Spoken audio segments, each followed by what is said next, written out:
And we're back with Mr. Alan Gassman, attorney at law. We're talking about 50 ways to leave your overhead eventually. But right now we're talking about the different types of practice and how to choose the model that's right for you when you're setting up. We talked about hospital integration already. Let's talk about group or supergroup.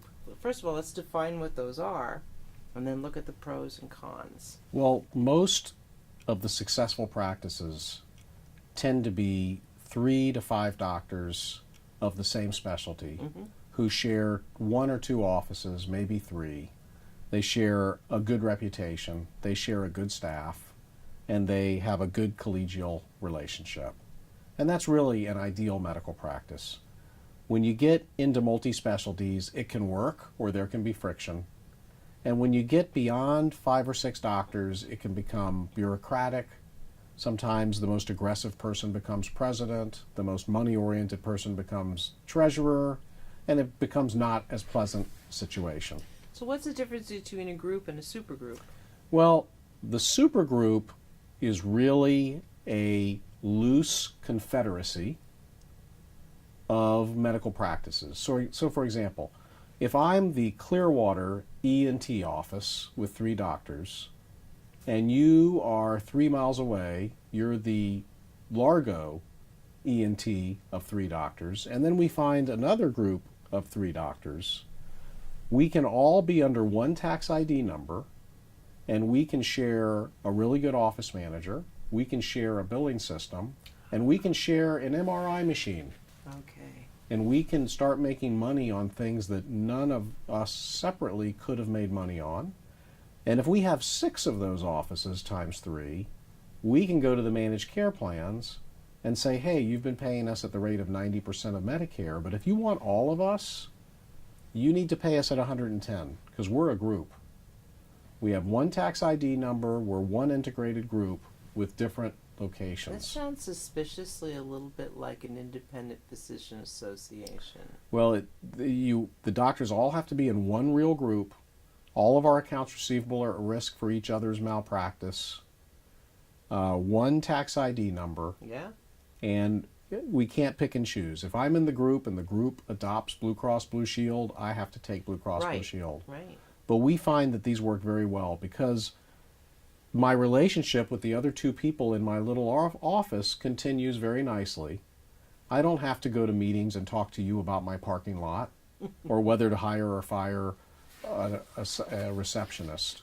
So it is sort of like a confederacy, and it's called a supergroup, and they work quite well. And the larger you are, the more buying power, the more contracting power, the more power you have to negotiate, well, everything. Everything. That's right.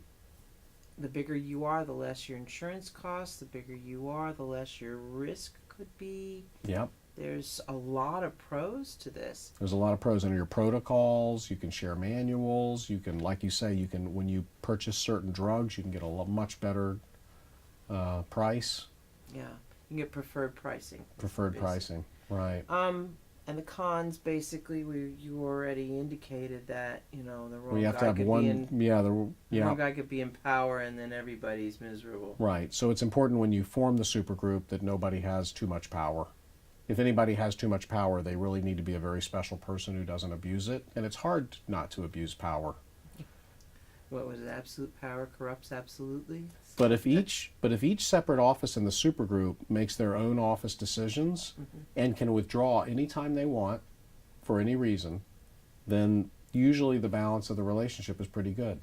Okay, so back to the negotiation of the agreement in the first place. You have to have a good attorney who knows what they're doing to put something like that together. Right. Where everybody is protected equally, yes? There are law firms who actually do a great job specializing in just putting together supergroups. I mean, that's what they do a lot of. Really? Mm-hmm. Okay.